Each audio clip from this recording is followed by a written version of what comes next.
Welcome to From Startup to Grown Up, the podcast. My name is Alyssa Cohn. I'm an executive coach, an angel investor, and the author of From Startup to Grown Up.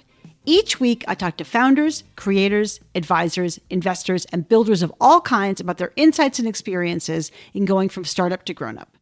Welcome back to From Startup to Grown Up, and today I have an incredibly special podcast. Today, I'm interviewing the legendary Randy Komisar, entrepreneur, investor at Kleiner Perkins, and mentor to so many founders over the years. Now, a little background. I met Randy in about 2018, and we had coffee in his office away from home in Portola Valley, California. We kept in touch over the years, and Randy graciously agreed to write the foreword to my book, From Startup to Grown Up. He actually reads it himself on the Audible version, which you can check out if you like. So it was really a joy to host Randy, and this conversation was a really special one and distinctive because we just started talking. I hit recording and we were off and running. No intro, nothing. We just get into it. And Randy tells the story of how he interviewed Neil Young and turned a disastrous conversation into a great one. It's a fabulous story. And then we sort of circled back. We covered Randy's background. His father was a salesman and a professional gambler. So Randy learned a lot from him, as you can imagine, especially how to read people, which stood him in good stead for his entire career and especially as an investor. We talked about Randy's windy and improbable career, the importance of luck in your career, and also about how you can create the conditions to increase the surface area of serendipity. We also talked about Randy's really special relationship with the very famous coach of Silicon Valley, Bill Campbell. Bill had coached an entire generation of founders like Larry Page, Sergey Brin, Steve Jobs, and of course, Randy Komisar. And then Randy and I got into what he looks for in entrepreneurs and the pivotal question he always asks them to assess what they're made of. And finally, Randy and I got into our core disagreement about whether or not founders should be the CEO of their companies as they grow. Listen to it for yourself and decide what you think. This is an amazing episode. Randy's so wise, and he's an incomparable storyteller, so you're going to love it. Please enjoy my fabulous conversation with the one and only Randy Komisar. Okay, you were telling me about Neil Young. You were interviewing Neil Young. Go ahead. I was telling you about interviewing and throwing away the script. So I was invited to interview Neil Young in front of several hundred people under this beautiful circus tent on the docks in Nantucket for a conference. And I've always been a Neil Young fan, and so I kind of knew his history inside and out, and I prepared like crazy to make sure that I had an intelligent conversation with Neil. And he has a reputation for being a very difficult person to interview. He just doesn't have much. He's not a team player as an interviewer. So we get up on stage that night, shake hands, we have these two stools, we sit face each other, and I figure I have an hour and 15 minutes with him on stage while people are eating their dinners. Maybe if I had 10 questions and ask good 10 or 15 follow-up questions, we'll get through, maybe have the group ask some Q&A as well. Everything be great. So I get up and I ask my first question. And his answer is yes. No follow-up question. So I go to my second question, and his answer is no. Now I'm through 20% of my questions. It has taken me 15 seconds. And I have an hour and 15 minutes that I've got to fill. And I am sweating up there. I am sweating. I'm thinking, this is going to be a disaster. And what I did was I got up. I got 2 beers. I gave him a beer. I took a beer, and I moved my stool so that I was within kissing distance of Neil Young. And I took my script, and I threw it down. And I asked just a general question I knew he had to give me a general answer to. And I just started going through that windy journey, following his mind and having him engage and seeing where he engaged and didn't. And it was the most fascinating conversation because it was so loopy and it was everywhere. And yet there were these points that people came away with that I think you couldn't have gotten to in another interview. And that was because I threw away the script and I just followed my interviewee where they were going. And I could see where he lit up, and I would go through wherever he lit up. I'd go right through there for 5-10 minutes at a time. And I had a good time. He gave me a hug at the end. He had a good time. It was great. It was great. But it was almost a complete disaster. What a triumph. And I can only imagine how stressful that was. Oh, my God. And with your big moment, with your big hero. But I'm just curious, Randy, like, have you always been able to kind of read a moment or a situation like that and read people like that? You know, I'm a pretty good people reader. I mean, I don't want to flatter myself because I'm bad at so many things. But this is one thing that I think has distinguished me, and I think in part is, I know I grew up. I grew up with a bunch of street sense. I mean, my father is a professional gambler, and so there was a real unusual kind of upbringing with him and watching the way that he navigated people and the world. When I was a youngster, I was a bit of a troublemaker, you know, and so I probably knew more about the street than I should have, given the rest of my academic, you know, resume. And so I've always been pretty comfortable reading the person across the table. That's not to say that I'm infallible at it at all, but it's one of the things I think I do pretty well. That's amazing. Wait, I've got to double click on your father being a professional gambler. Wait, what? and also, is there a moment that comes to mind, or when you say he navigated the world in a certain way, like, what do you mean by that? Like, what are some images you can share to give life to that? Well, so we grew up in upstate New York. At the time I was growing up, Las Vegas was the only legal place to gamble in the United States, but there were lots of card rooms, and my father was a poker player. And he would sell by day. He would sell things, anything that could be sold. You know, he would sell, whether it was cars or dried fish, paint or jewelry, right? But he really made his living, and his passion was for gambling. And as gambling opened up in the United States, first in Atlantic City, after Las Vegas, and later at the Indian casinos, he was one of the first card counters out there. So he would play blackjack and was a card counter before card counting became a recognized problem in the casino business, and before card counters were excluded from the tables. But so I would spend time as a kid, whenever we were, you know, on a vacation at a casino, I would quote unquote vacation. I would spend time looking over his shoulder, and it taught me a couple of things. Number one, it taught me that I'm not a gambler. I hate losing, and one of the more interesting things I learned from my father, sitting around the table in the mornings with all of his cronies after a night of gambling and listening to their stories as we, you know, ate danishes and drank coffee, was almost all the stories were about losing, not about winning. The machismo was all about the guy who could lose a couple $100,000 or $1 million in a night. It was never about the person who eked out, you know, a new car or or a new home for their kids. That was never the story. So it was a very interesting mental picture of what gambling, the gambling mentality was.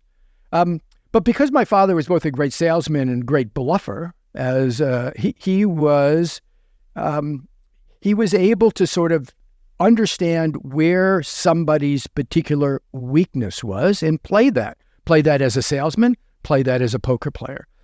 And I observed that. It was not my instinct to do it in those contexts, but I guess maybe by watching it enough, or maybe part of it's hereditary, I was able to see some of the same things. And that's informed how I interact with people and how I practice venture capital. Yeah. In what way? How did it inform the way you've practiced venture capital? Well, one of the things that I was sort of known for at Kleiner Perkins was being able to assess whether or not the person across the table was a liar or not, right? And there's a difference, of course, in venture capital between being a liar and being an exaggerator, the fake it till you make it, and if you cross the line, like in Elizabeth Holmes, you end up, paying the price. But so much of Silicon Valley is a bunch of optimists who are exaggerating the future, not with a sense of deceiving you, but with an idea that they're informing you about what these opportunities look like. And so it's a fine line in determining whether somebody is lying or exaggerating. But in a handful of times when there were actual people lying to us in the room, I was pretty uncanny in being able to point out to people afterwards that person was lying. And we actually invested in one or more of those over my objection, and they turned out to be lying. Mm-hmm. Mm-hmm. Could you, if you think about that, just like if you take a breath and you think about some of the, the liars I have known, what comes to mind as a tell? Because another thing about a professional gambler is that they have tells, and so you probably learned a little bit about that from your dad. What tells do liars have? Well, I think it's individual, right? Each individual has a different tell, something that will come up when the question is asked over and over again in different ways, right? So there's a consistency to an anxious or nervous response that I think is a tell. But more importantly, I think even more generally, more simply, when somebody is ignoring the questions in order to restate the facts of the case over and over and over again, that's a tell, right? The fact that they're not interacting with the question. They're deflecting the question because the question is uncomfortable, right? Now, sometimes the question's a problem for them because they can't answer it. But that's about coming back at it from different angles until there's a place where they can answer it. But if you can't find that angle in the conversation and they're just deflecting and bombarding you with the same narrative over and over again, that should make you suspicious. Yeah. Yep. Also, I would just add, when I talk to somebody and they can't come up with specifics. Yeah. So it's like, well, how did you approach that kind of thing? And they sort of get, general, and you keep asking them to drill down and they're just not able or willing. I always think one way or the other, this is just not the full truth. That is so good. And I think the challenge there is, are they exaggerating? Are they lying? Because I run into that problem with very, very bright entrepreneurs who can rationalize a deficiency or even an inconsistency in their own minds and then tell it to you as a truth. Because once it's rationalized in their own mind, it is their truth. The tell becomes harder. When they believe it, the tell is much harder. A liar is somebody who tells you something they don't believe. A deluded person is somebody who tells you something they do believe, which is false, right? And those are two very different interactions. Yeah. And so I find, particularly in a place like Silicon Valley, people know how to mouth the words, and they actually think they understand the words. And those words can be about leadership. Those words can be about business models. Those words can be about products. But they understand this vocabulary. They think they actually are communicating a truth to you in that vocabulary, but they don't know what the words mean. They don't really understand what the words mean. They've just mastered the vocabulary. Yeah, I think that's so powerful. And it also makes me think about the idea of lying, like lying to yourself, right? So we're all kind of easily delude ourselves when we need to and want to. And as a coach, my stock and trade is self-awareness, right? So the thing I'm interested in exquisitely is someone's self-awareness. And what I notice is that when someone says to me, I'm very self-aware, I think, oh, okay, maybe. And then every time they tell me that, what I have increasing evidence that they may be a lot of things, but not self-aware. Right? True. So true. I find that, in Buddhism, there's this notion that the most fundamental challenge that you need to get over is the notion of delusion. Because if you are deluded, there's nothing you can do that's going to resolve your suffering and is going to alleviate your problems. You have to be self-aware enough to understand your own delusions and to escape them, at least momentarily, to be able to deal with them. Totally true. And be able to face them with clear eyes. Yes. When I think about what you do as a coach, which I think what you do is actually more than a coach because it's so personal. But I think about what you do, it reminds me of the Buddhist parable of, taking the mirror and focusing it on the person in front of you and making them see themselves. Yeah, that is so well said. And I totally agree that is such a critical part of coaching and certainly the work that I do. Now, Randy, we jumped into this conversation and I love it. I love it. And I will, of course, introduce you in the intro that I have. But I want to kind of come back to a little bit of a chronology, a tiny bit of a chronology, because you have such a rich career with such a tapestry. And I guess now I really have to ask you, how did somebody who grew up with a professional gambler as a father make his way to Brown University and then ultimately become a lawyer? Is there anything more straight-laced than that? This is all before you were at Kleiner Perkins. Yeah. Well, I am fond of saying that my career only makes sense in the rearview mirror. I mean, it was and there's some wisdom in that I think hard-fought wisdom in the sense that you don't really ever know where you're going. You can only set the direction. You can set the course, but you can't set the objective. And I do think that life turns out to be a bunch of individual decisions that add up ultimately to a career, a family, whatever. And it's the quality of those individual decisions that determines the quality of the outcome, not some grand objective and some grand plan to get there, right? So you grew up sort of, middle class, as middle class is sometimes the ups and downs of gambling will get you.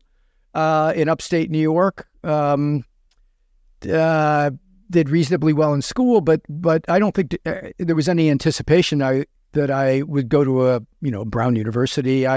My guidance counselors, I think, thought I was too much of a handful to get into a great university, and my parents had never been to university, so I was the first one in my family to go to the university, and I didn't have a lot of guidance in getting there.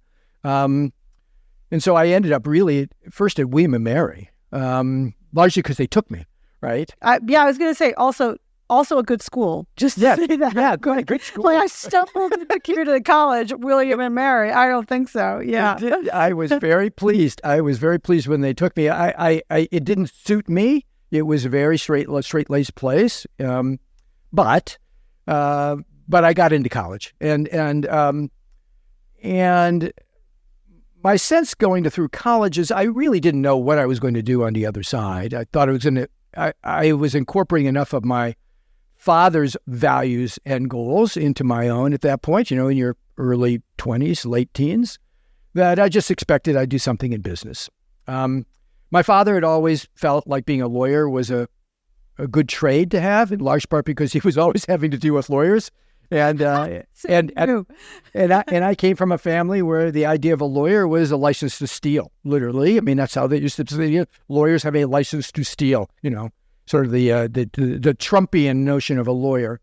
But, this perverted notion of a lawyer. So I had that in the back of my mind.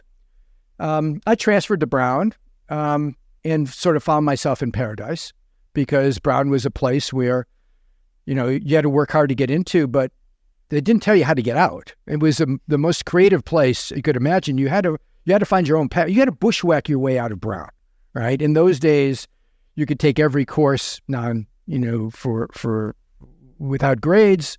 Majors were, I think they existed, but I wasn't actually sure how they worked. We could gather as students and teach ourselves and get course credit for that. It was this utopian sort of place from an educational standpoint. And what I got most from Brown, in addition to meeting great people, was a sense that of how to engage my curiosity in lifelong learning, right? What I learned at Brown was how to learn. And that has served me much better than any amount of knowledge that I might have been able to obtain in any number of courses while I was there. And so that has served me well because I'm a curious guy, and so I follow this wending path. And when I graduated from Brown, I worked with a small group of rock promoters, so we did concerts on the East Coast, mostly college festivals. I helped run a community development program for the city of Providence. And I was a manager at 23, which was astounding because I couldn't manage myself, right? And I taught economics at a small cooking school called Johnson and Wales. Johnson and Wales had an evening course teaching Vietnam vets, getting Vietnam vets back into the university. And I taught economics to returning Vietnam vets. That's what I did in the evening. So those are the three things I did. I was juggling, tons of energy. I'd wake up in the morning and I'd put on a suit and tie and I'd go downtown and I'd work in the mayor's office. And then I'd take off the tie and I'd unbutton my collar and I'd go to Johnson and Wales and I'd teach economics. And then I'd take off the jacket and I'd put on some jeans and I'd go out to the clubs and work the music scene. So that was kind of how I spent my misbegotten youth. Of course, going nowhere in particular, right? I was just like doing all this stuff and going nowhere. And then one day, when I'm walking the streets of Providence, a very important man named Dean Hazelton, who I'd taken a couple of courses with, and is just beloved at Brown University. He were walking down the street, and he said, "Hey, Randy, what are you doing?" And I said, "Well, I'm doing this, I'm doing that, I'm doing this." And he goes, "Have you ever thought about law school?"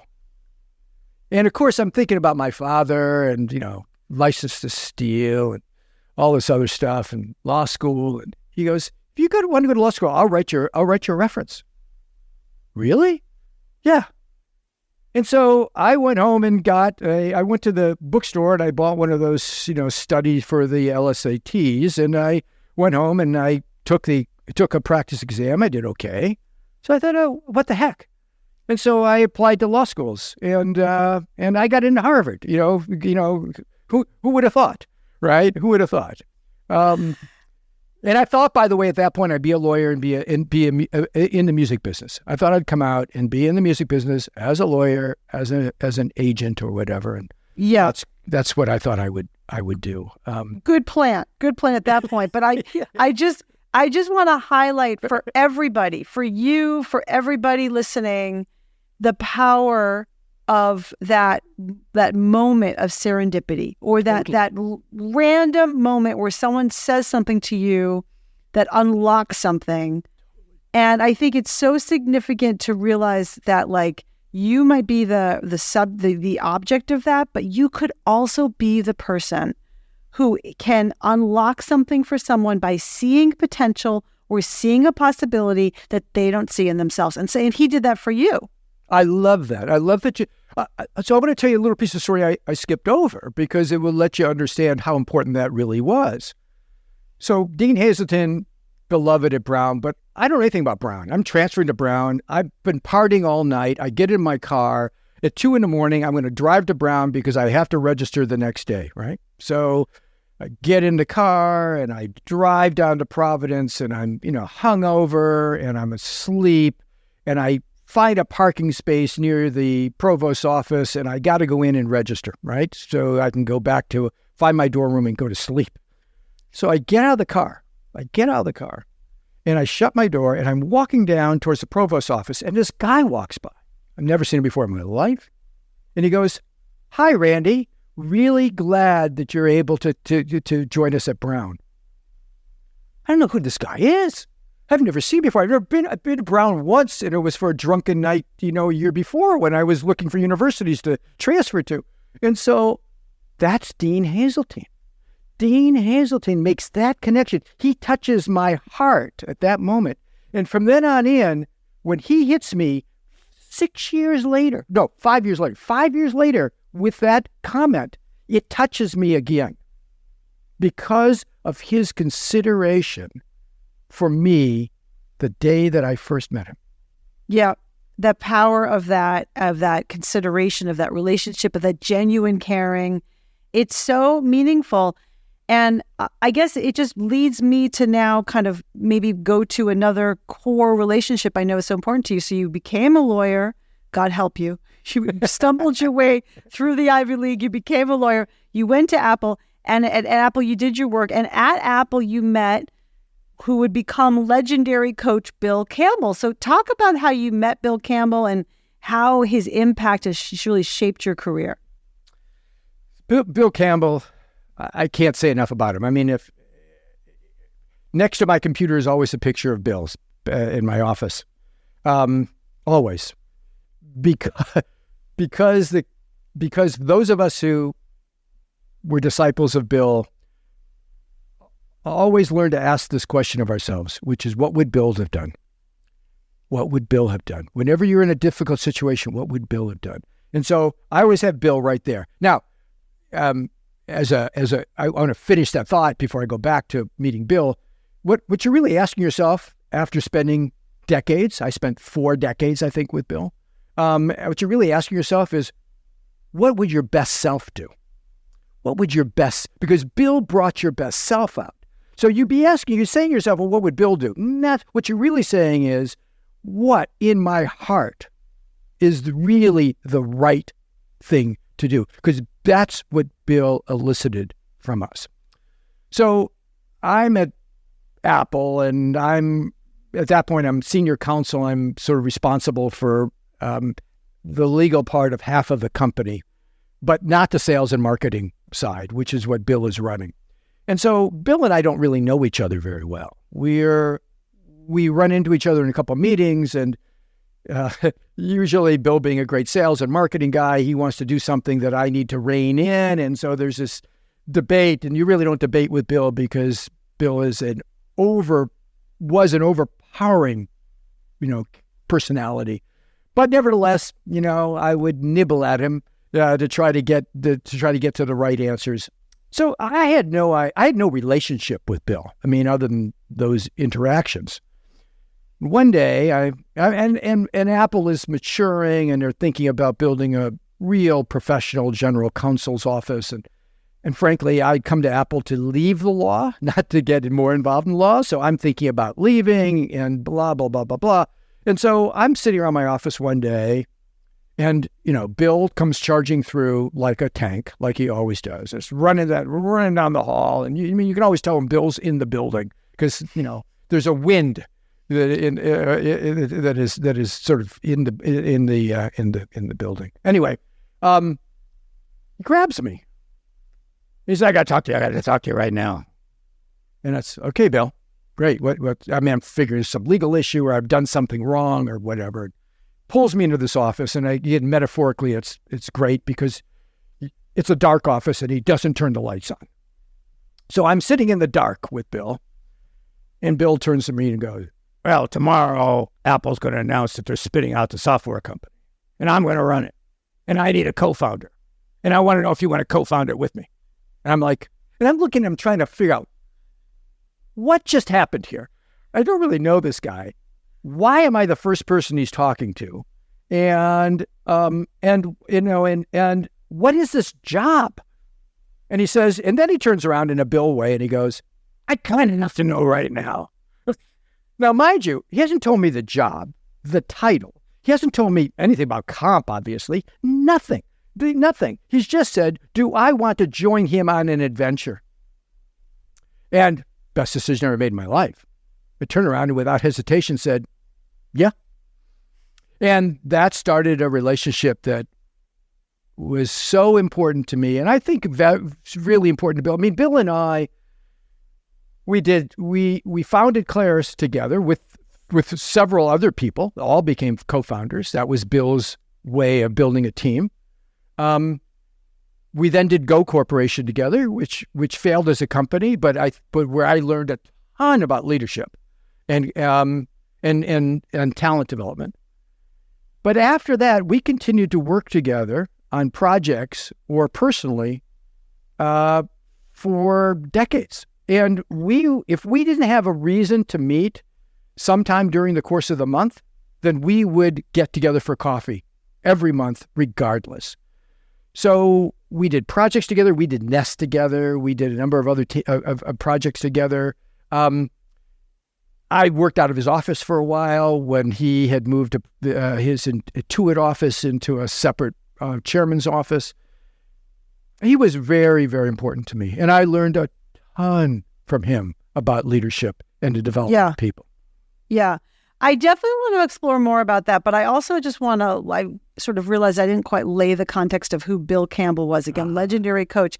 And Randy, this is about you, but I'd like to take a little turn into how did Bill from like doing, I don't know, sales and marketing at Apple and then founding Claris with you and then founding Go with you, how did he become the coach to, you know, Sergey and Larry and Steve Jobs and, you know, he was the coach in that Twitter book, you know, right. You know, all these, you know, all these sort of things. And of course, he was the subject of the book, $1 Trillion Coach. And, you know, his mystique has only really grown since his passing. But can you sort of explain how he even got to be, I don't know, a coach and to be such a part of Silicon Valley in those days? Well, I mean, the short answer is it comes down to character. But let me tell you about that character. So he grew up in a hard-scrabble town of Homestead, Pennsylvania, outside of Pittsburgh, which was a dying coal town. And his father, I think, was the principal of the high school, and he and his brother were star athletes. It was a very, I wouldn't call it integrated, but certainly mixed community because there were a lot of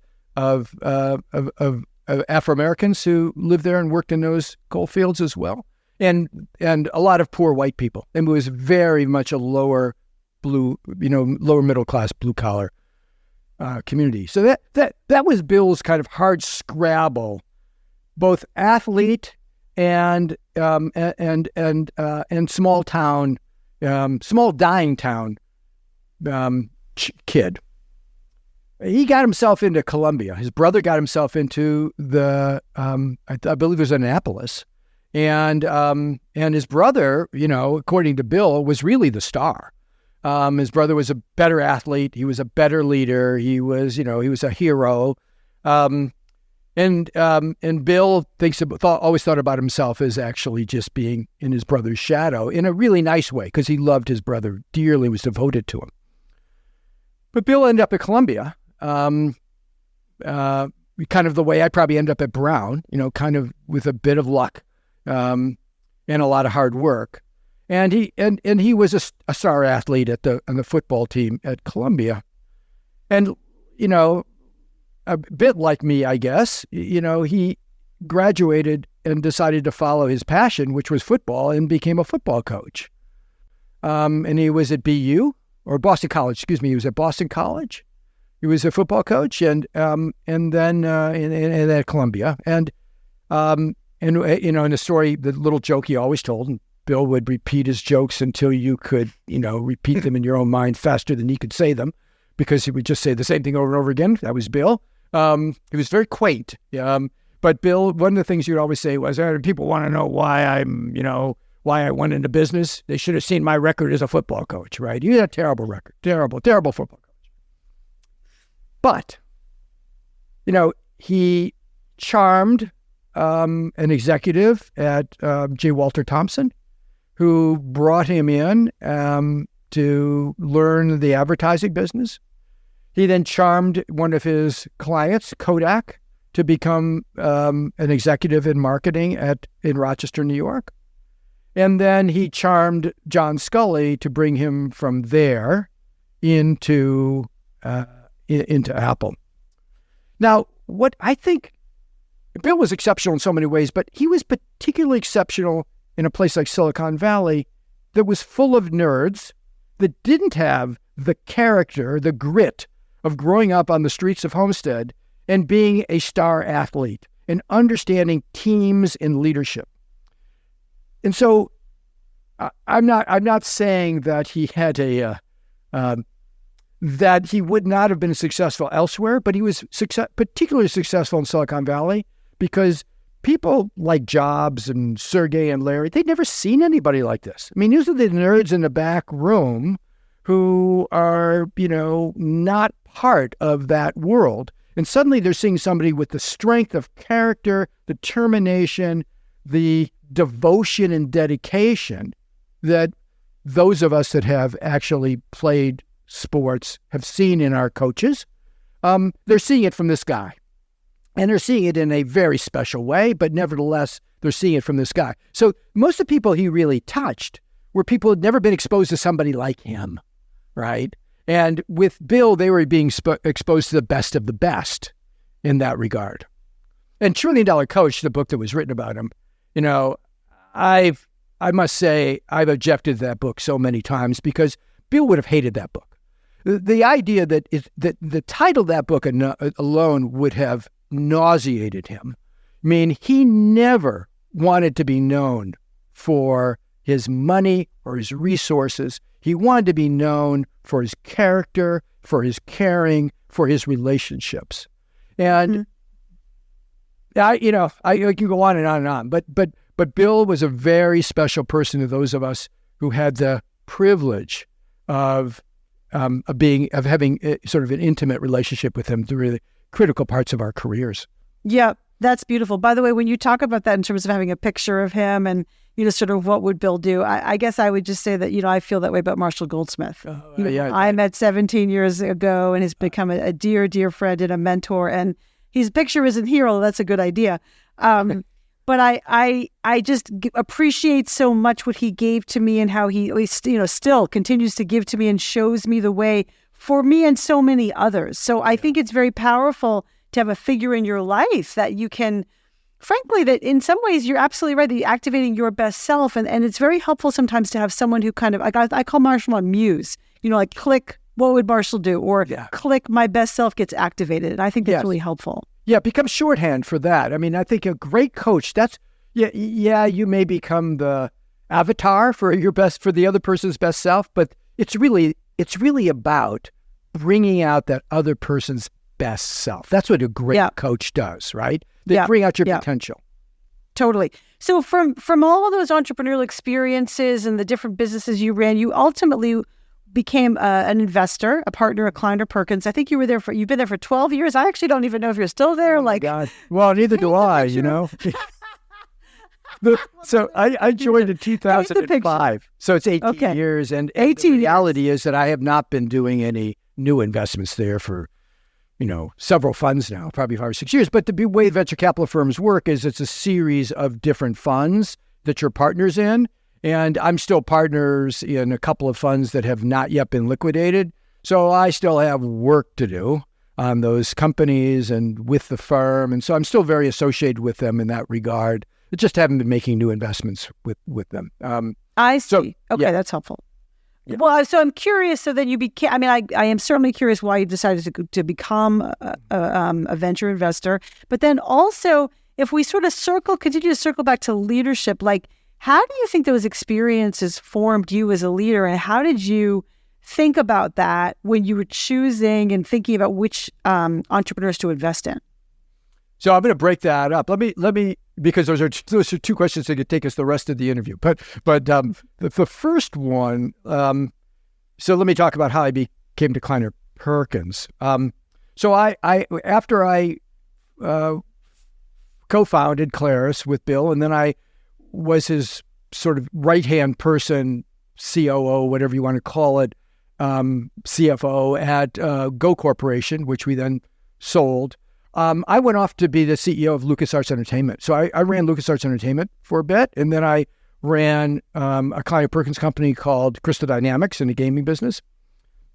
So I moved from being a lawyer to being a corporate development person to being a CFO, COO, to being a CEO, right? Sort of, and Bill was very instrumental in that. I would say, like my father intended me to be a rough and tumble business guy, I think Bill always intended for me to be a CEO leader, right? And so you kind of follow that path because they're plowing that path for you, so you follow it for a while.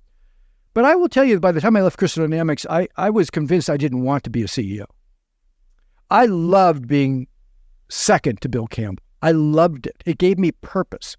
I had a very hard time finding purpose as a CEO because, frankly, making a lot of money wasn't a purpose for me. And the companies that I was running were kind of companies I founded. They were companies that other people had founded. So they weren't necessarily my passion. I was coming in as a professional leader, trying to perfect my leadership. But I had difficulty finding my own muse in those businesses. And I had to wrestle with the idea that that there could be a really productive, successful, satisfying life where I wasn't the CEO, right? And that took some self-awareness, frankly, to get there, because and my coach didn't believe that was the right answer for me, right? So my coach, Bill Campbell, didn't, he didn't want to accept that. When I left Crystal Dynamics, I didn't know what I was going to do next. I was getting CEO offers again. I didn't want to be a CEO. It seemed like it was the easiest thing to do. Easiest thing to do is just, okay, I'll be a CEO. Fine, I'll go do it again. But I decided, I sat back to your point of self-knowledge, sat back and said, what do I really love about what I do? I love innovation. I love creativity. I love developing talent. Okay? What don't I love about what I do? I don't love the day-to-day, HR issues. I don't love the day-to-day nickel and dime finance issues. I don't love the sort of, grinding through a plan issue. I don't like the marching part. I like the dancing part, right? Right? And so, and I was realistic, marching comes with dancing, right? In every CEO job, marching comes with dancing. So I said, what if I just created a dancing job, right? And I started to work with a couple of companies. First one was WebTV with a guy named Steve Perlman, brilliant young entrepreneur in the Valley. I'd met it at Apple. And I found a role where I was his, think about me as in an avuncular role. So I would bring my experience and my contacts to him, but let him continue to run the company. I'd be there with him a few days of the week, not all the time, always available to him. And by and large, what I was teaching myself in that time period was how to manage through the development of others. So if I give up the hard control, how do I manage and influence with soft control? And how do I accomplish two things at once? The success of the business and the success of the person together. Now, if you're a venture capitalist, by and large, you always say you're invested in both, but when push comes to shove, where your heart lies, which is it's the business, not the person. I didn't want that to be. That wasn't my ethos. So I became what was coined in the Valley, and later a case study was written on this by Harvard Business School because they found it unusual and interesting model, which was a virtual CEO. And so I would do a portfolio of companies, and I would always be changing them around, usually spend a year or two until they either proved themselves out and had operating management, or they didn't and they disappeared. And I would spend a day or two a week with each one of them, spread over the course of a week, helping their founders and their talent grow into the roles of being able to lead that business while helping them make decisions about what was best for the business. That's what I did. And I did that for about 12 years, I guess it was. Maybe, about 12 years. And I loved that job. I loved it. I didn't work there were certain things I learned along the way. I never worked. You couldn't pay me. I would never get paid. I would take a piece of the business, whatever piece you thought I was worth. I sort of put it in your hands because I didn't want it to be about money. Tell me whatever you think I'm worth. And so people would give me pieces of the businesses, and they turned out to be quite successful. We did TiVo, Mondo Media, WebTV, a lot of entertainment businesses at that time in the internet. And that was my business model of working with talent to develop ideas and businesses together. That's how Kleiner Perkins approached me. They approached me. I'd worked, of course, in the Kleiner Perkins portfolio a decade before. Bill was very close with them and had put my name in their ear when they were looking around for new ideas. And I did not jump right into that job, right? So Kleiner Perkins at that point was the most successful venture capital firm on the planet. They had done Amazon, and they had done, Netscape, and they had done Google, all in the 90s. And John Doerr was, celebrated. But I loved what I was doing as a virtual CEO. I loved it. And even though they told me I would bring that model to Kleiner Perkins, I was dubious that my balance of interest in people and business would suit a venture capital firm. And so I put off the decision for quite a while. And I'll tell you how I ultimately made a decision, and then I think I now have answered your question.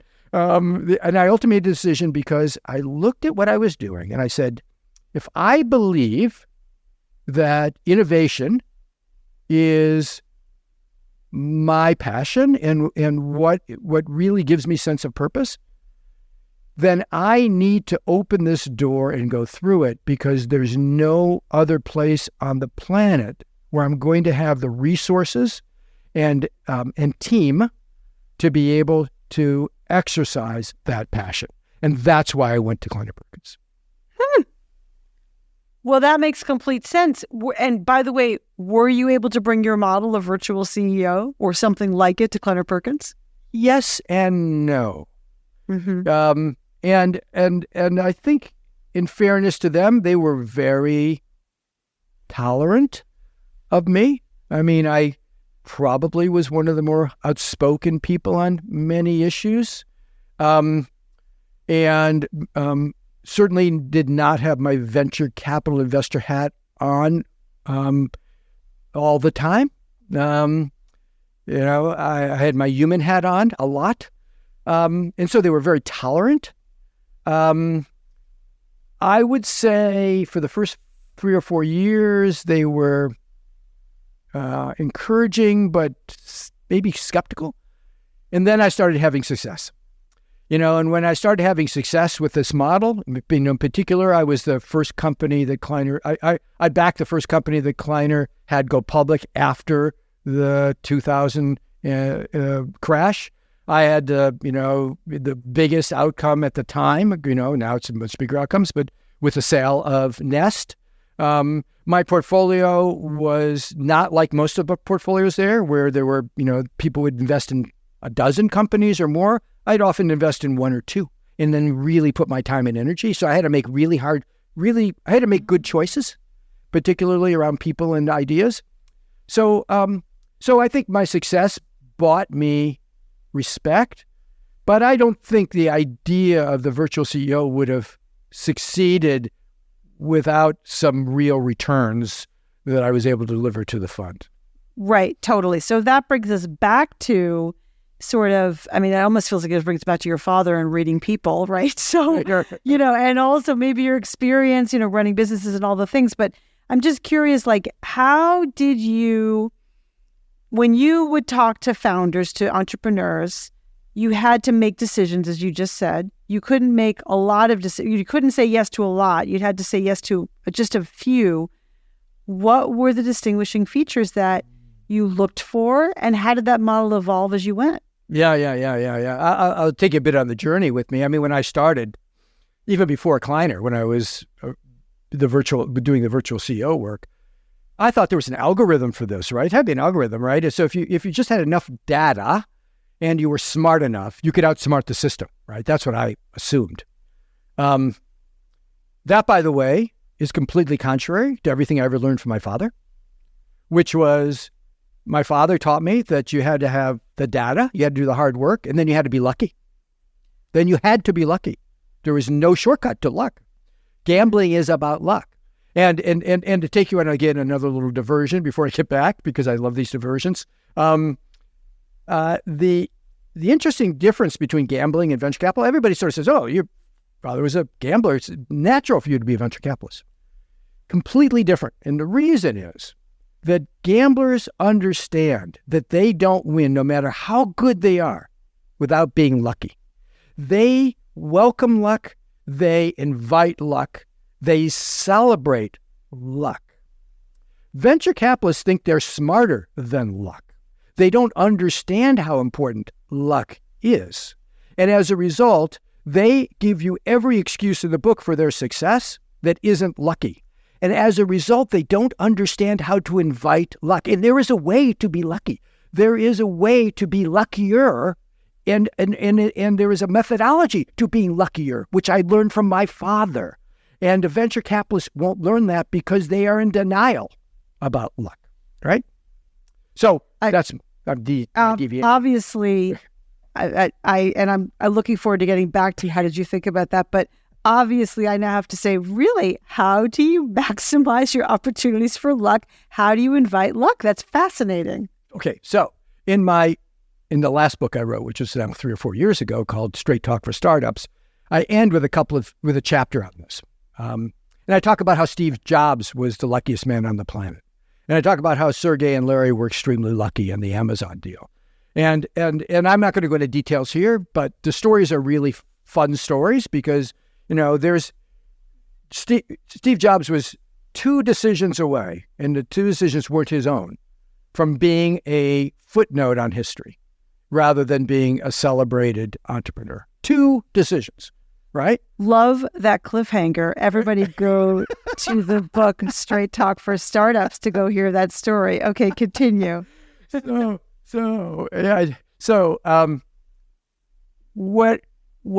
the thing about luck is, the luck I'm talking about is not the luck of a house full of money falling on your head while you're walking down the street to the grocery store. The luck I'm talking about is something happening outside your control that fundamentally determines your fate, and being responsive to it.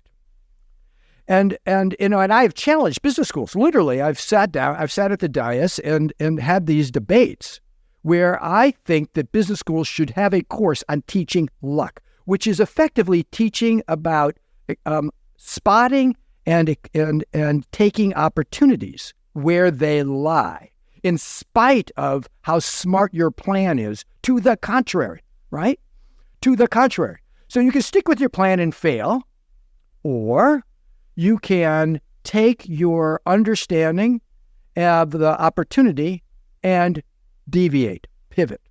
And so the things I think you can do to be better at being lucky, first of all, you have to be excellent to be lucky. Because if you're not excellent at what you do, you won't be able to capitalize on the opportunity when it happens.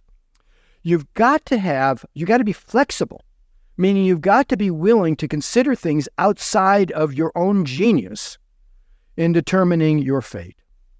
3, you've got to have a strategic view of the chessboard that allows you to understand where those opportunities are that outside of your plan, which is the plan of record that moves you forward. And I think you've got to have the humility to understand that ultimately you will not be successful, no matter how smart you are, even if you succeed in accordance with your plan, if you're not lucky. And one of the things, I'm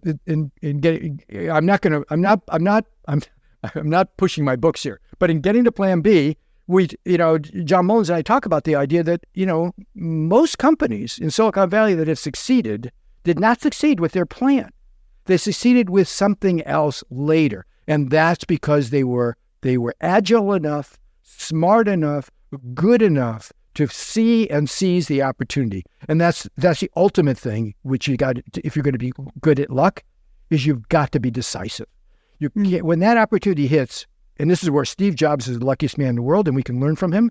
When the chance for Pixar to do that deal with Disney was on his desk that he had nothing to do with, or when the chance to sell, next to Apple was available to him because Jean-Louis Gasset had balked at selling, he didn't hesitate.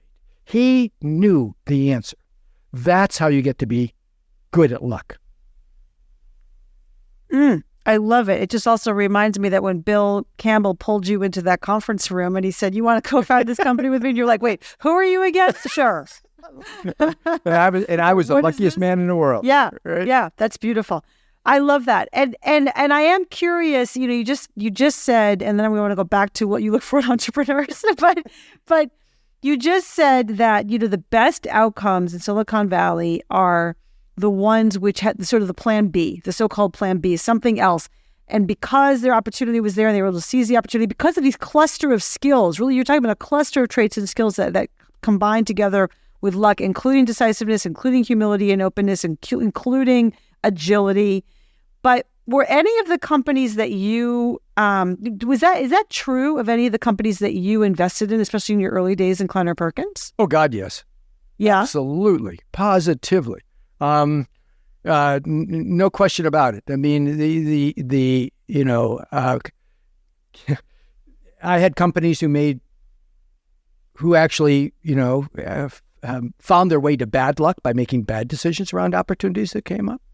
Is there an example? You don't have to name names, but I'm wondering. Well, I had a company that had a fantastic product. I mean, still today, in fact, I was just talking to somebody yesterday who's got a very cool NFT gallery product, and we were going to go back and look at the old design. And these guys said the most beautiful design. It awed people in 2006, awed them. And the company decided to deviate from that because they were worried it wasn't technically defensible. Well, nobody has ever created a product as good as that. And in the process of their trying to deviate, they spent 2 years not coming up with the successor product and failing, right? And if we had just stuck with that product and maybe had to fight a couple of fights along the way to get there, we probably would have won. So that's just one example. There's many examples. I mean, companies are always, quote unquote, pivoting, some well, some not well. But, the key thing about this discussion, though, is if you know going in that your plan is probably wrong, what do you do? What do you do? And entrepreneurs, now I'm going to tell you what I look for in entrepreneurs. I'm going to get there through the back door. Okay, let me get through the back door. For a long time, after getting to Plan B was published, founders would come into my office and present to me, pitch their ideas, and then I'd say to them, "Well, where's your business plan?" And they go, No. I read the book. You don't want business plans. And I said, "You did not read the book correctly. What that book says is, I don't believe your business plan, but I need to see it because I need to see how you think. I need to see the sensitivities in your business that you identify. I need to understand your assumptions. I need to see how the lingua franca of all of that is your plan. So go back and get me a plan. And I guarantee you, when you bring it to me, I won't believe it. But it is important to me understanding who you are and what you're doing, right? Right. So what do I look for in an entrepreneur? When I started 3 decades ago, I had a long list, this algorithm, right? I had this algorithm. It's going to all work, right? I had a list, or if I could just nail these things, bam, press the button, out pops the decision. The more time I spent doing venture capital, the more time, the shorter that list got. And that list got essentially to 3. The person, the purpose, and the value creation opportunity. That's it. Not business model, value creation. My job is to work with you to create a business model. The person, and I like to term this, by the way, in terms of why. So I call it the 3 whys, right? Why this? Why you? Why now?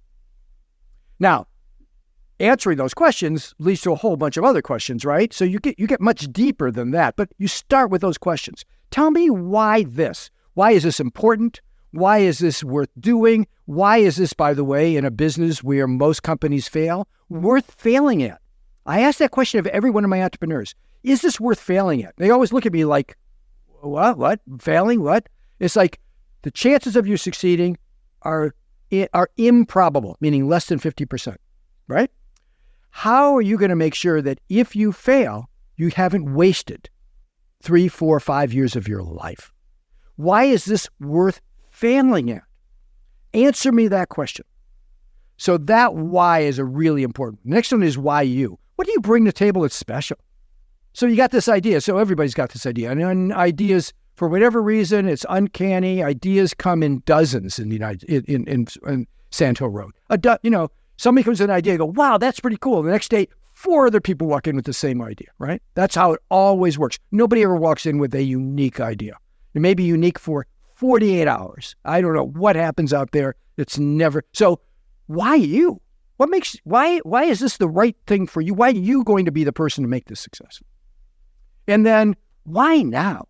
What's different about right now than yesterday or tomorrow? Steve Jobs was uncanny in picking the now. He killed their first mobile product, the Newton, because it wasn't ready for prime time. The technology wasn't ready. The market wasn't ready. And when he came up with the iPod, it was a training wheels for the iPhone that came out exactly when all those things were right. So what makes this the right time? So those are the 3 whys. Those are the things I look for in people and in ideas. And, I just let these lunatics sell me a vision of the future that I don't have and try to pick the right one to join with. Mm-hmm. Mm-hmm. I love how simple that is. And you take the algorithm and you sort of condense it down to those, sort of 3 questions. And then, using your people skills and also your own like strategic landscape sense, seeing if that makes sense. Randy, I'm going to ask you a sort of a weird question, but like, what's it like to shut a business down? Like, what is it that moment like with the entrepreneur to be like, you know what, game's over on this, and now we have to wind down? Wicked sad. And because I work in an industry where most companies fail, I feel like I work in a hospice, right? Because most of the time, that's what I'm having to do, is to buck up the CEO and management. If I didn't have to fire the CEO for having done something wrong, terribly wrong, which we recently had to do in a company that had been doing quite well, and that was quite sad. But you realize, first of all, if it's your business, you realize it's part of what you have to be good at doing. You have to be good at getting these people back on their feet, back in the jobs. I can remember when GO Corporation failed and we sold it, but we sold it for very little money. We had to close, essentially most of the employees then left.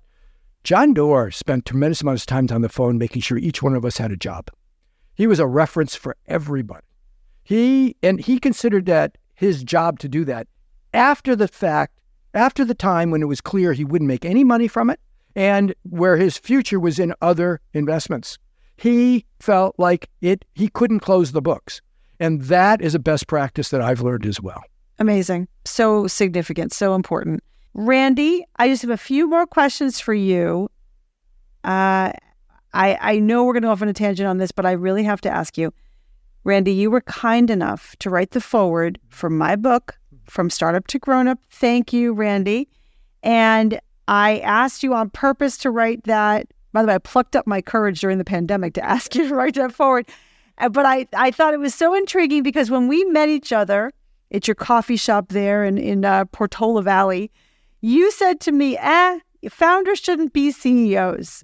Not so much. And I really felt like we have this. So I want to give you the airtime right now to express why founders should not grow into the leaders as I put forth in my book, From Startup to Grown Up. Oh, well, thank you for the opportunity.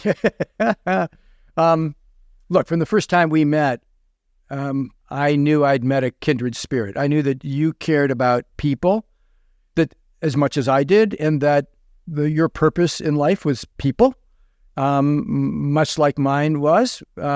we had different practices, but towards the same end. And your faith in being able to turn founders into great leaders is incredibly noble and one that I embrace. But the reality of my life would suggest that there are caveats, and the biggest caveat being that that the nature of the business changes through its stages of development.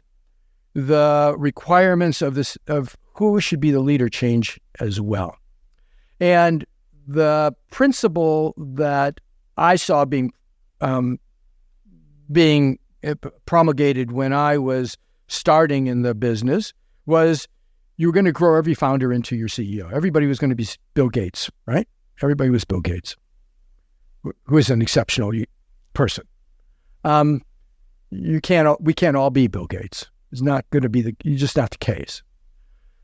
And what I realized was in trying to make everybody Bill Gates, we were doing a disservice to these businesses, to these teams, and often to the founders by demanding of them the ability to change their skills, to grow and develop skills, maybe change character and personality in the process, and that the skills they had as founders and entrepreneurs were so precious that turning magicians into set production people was not necessarily in the best interests of innovation or of the people involved. Now, that's not to say that every founder shouldn't be given the opportunity to grow to their potential. But I don't think we do them a service by insisting that they go the distance if that's not where their heart and their skills lie. Beautiful. I totally get that, and I completely agree. And, that is the sort of that self-knowledge that you had already talked about. So that's, I totally get that. Just two more rapid fire questions. Yeah. One is, what do you wish you had known earlier on your journey? I wish I'd had more confidence that if I just made the right decision now, it would set me up to make the right decision later so that I wouldn't be as anxious about where it was all going. And while I never had a grand plan, I certainly always felt like I was ready to fall off a cliff. And in retrospect now, I wish I'd been maybe even a little bolder with a little more confidence in making some of those decisions that have led to where I am today or to someplace else. Yeah, beautiful. I totally hear you. Such a common thing for all of us to sort of think bigger and be bolder. And the last question, what advice do you have for founders as they grow on their journey to be leaders? Find yourself a great coach or personal board of directors or mentor, somebody who you can go to who's going to take that mirror and show you who you are and what's really happening. Somebody you have to listen to when they give you the bad news, and somebody who you are not going to resist when they give you tough counsel. Somebody that's going to let you be your best self and lead you to the self-knowledge that will create not just career success, but I think personal success and satisfaction in your life. Find that person or people. It's a lonely job to do that job. Yes, you have a team, but you're still the boss. You can't show weakness. You need somebody on the outside who you trust, who believes in you, who cares about you, who you are going to listen to when things get tough. Beautiful. Beautiful. Randy, what a rich conversation. Thank you so much. Thank you for writing the foreword to my book. Thank you for your support and your friendship the past years. And thank you for sharing this really beautiful conversation on my podcast. Oh, I had such a good time, Alyssa. And, I'm such an admirer. So Godspeed. Thank you. Thanks for listening to From Startup to Grown Up. If you like what you heard, give it a review on Apple Podcasts so other people can find it. And if you know of a founder or someone else who is meant to be on this podcast, drop me a line through my website, alyssacohn.com.